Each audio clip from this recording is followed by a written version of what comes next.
इस वीडियो में हम लोग देखते हैं कि जीएसटी जो पोर्टल पे जियो कोडिंग का जो फैसिलिटी है वो क्या है, कैसे काम करता है, क्या पूरा नोटिफिकेशन है गवर्नमेंट का, कहाँ कहाँ एप्लीकेबल हुआ है, वो सारा चीज़ हम लोग देखते हैं कि क्या है आखिर ये बेसिकली जियो कोडिंग।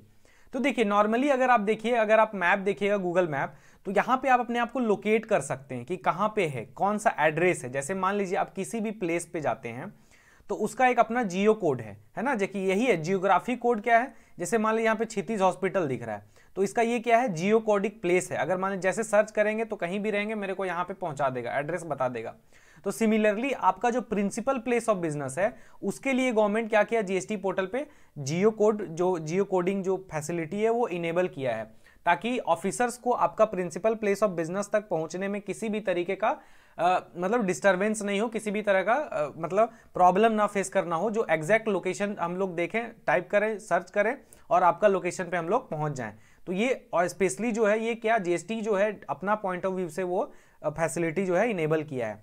तो देखिए क्या है, advisory on geo coding of address of principal place of business. किसका, सिर्फ प्रिंसिपल प्लेस ऑफ बिजनेस के बारे में बात कर रहा है।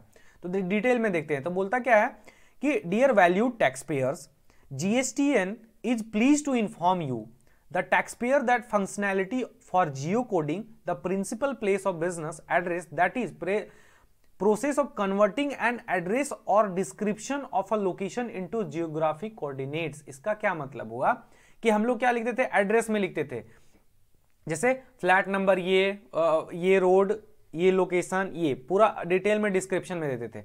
लेकिन अगर हम डायरेक्ट जाके यहाँ पे क्या करें, मैप पे जाके हम यहाँ पे ये चीज़ सेलेक्ट कर लें कि देखिए ये जो प्लेस है ना, यही मेरा क्या है, यहीं पे देखिए लॉन्गिट्यूड लैटिट्यूड सारा चीज़ दिख गया, ये चीज़ सेलेक्ट कर लिए, यही बोल दिए क्या कि ये मेरा प्रिंसिपल प्लेस ऑफ बिजनेस है।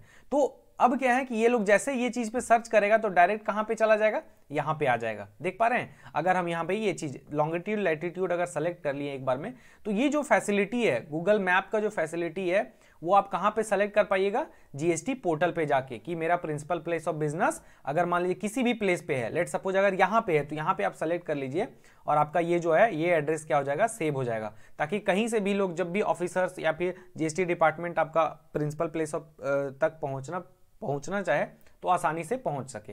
तो ये ऑब्जेक्टिव है उनके पीछे। आपका क्या है कि डिस्क्रिप्शन की वजह से आपका क्या क्या डायरेक्ट लाइव लोकेशन जो है वो वहां पे वो लोग कैप्चर कर रहा है। अब नेक्स्ट बोलता है this functionality can be accessed under the service registration tab FO portal and the system generated Jio code address will displayed and taxpayer can either accept it or update it as per their requirements for their case. In case where the system generated geocoded address is unavailable, a blank will be displayed and taxpayers can directly update the geocode। ठीक है, next आपको कहां से इसको access कर सकते हैं, तो the geo coded address details will be saved separately under the principal geo coded tab.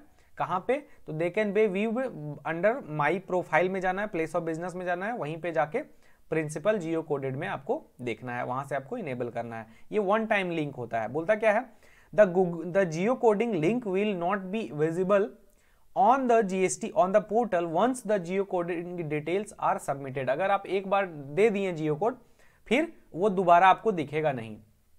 By the tax payer this is one time activity, ये आपको क्या करना है, एक बार करना है। एंड वंस सबमिटेड, अगर एक बार सबमिट कर दिए, revision in the address is not allowed and functionality will not be visible to the taxpayer who have already geocoded their address through new registration or geo amendment।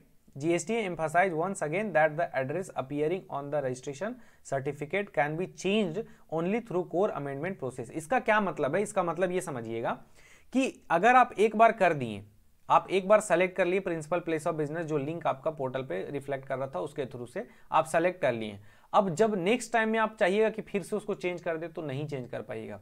उसके लिए आपको क्या करना पड़ेगा, कोर अमेंडमेंट करना पड़ेगा, वहां पे प्रूफ ऑफ डॉक्यूमेंट सारा चीज आपको फिर से सेलेक्ट करके आपको कोर अमेंडमेंट करना पड़ेगा, तब जाके फिर सर्टिफिकेट में भी आपका जो जीएसटी सर्टिफिकेट है उसमें भी चेंज होके आएगा। अब क्या है, नेक्स्ट देखते हैं कि ये किसके किसके लिए इनेबल हुआ है। तो this functionality is available for normal tax payer, composition tax payer, SEZ unit, SEZ developers, ISD and casual tax payers who are active, cancel और सस्पेंडेड। ऐसा नहीं है कि जिसका कैंसिल हो गया उसके लिए नहीं है, जिसका सस्पेंड हो गया उसके लिए नहीं, सबके लिए है। It will gradually be open for other type of tax payer. अगर इसमें कोई छूट गया है तो धीरे धीरे क्या है उनके लिए भी अवेलेबल होगा। नेक्स्ट क्या है, नेक्स्ट जो 6 नंबर पॉइंट है, बोलता है GSTN would like to also inform you that this functionality is currently being made available for tax payer registered in Delhi और हरियाणा ओनली। मतलब ये सिर्फ फंक्शनैलिटी 2 स्टेट्स के लिए क्या है, एक दिल्ली और आपका हरियाणा के लिए आपका इनेबल किया गया है, पूरा ऑल ओवर इंडिया के लिए नहीं किया गया है। And it will gradually be open for tax pair from the other states and UTs. मतलब आने वाला टाइम में प्रिपेयर रहना है। अगर आपका एड्रेस जियो कोडेड नहीं है, लैटिट्यूड लॉन्गिट्यूड आप मैप पे जाके रजिस्ट्रेशन करते समय सेलेक्ट नहीं किए हैं, पुराना रजिस्ट्रेशन है, तो आप फिर क्या है, आपको ये चीज आने वाले टाइम में करना पड़ेगा। ठीक है, तो उम्मीद करते हैं आपको जियो कोडिंग समझ में आया होगा। Thank you.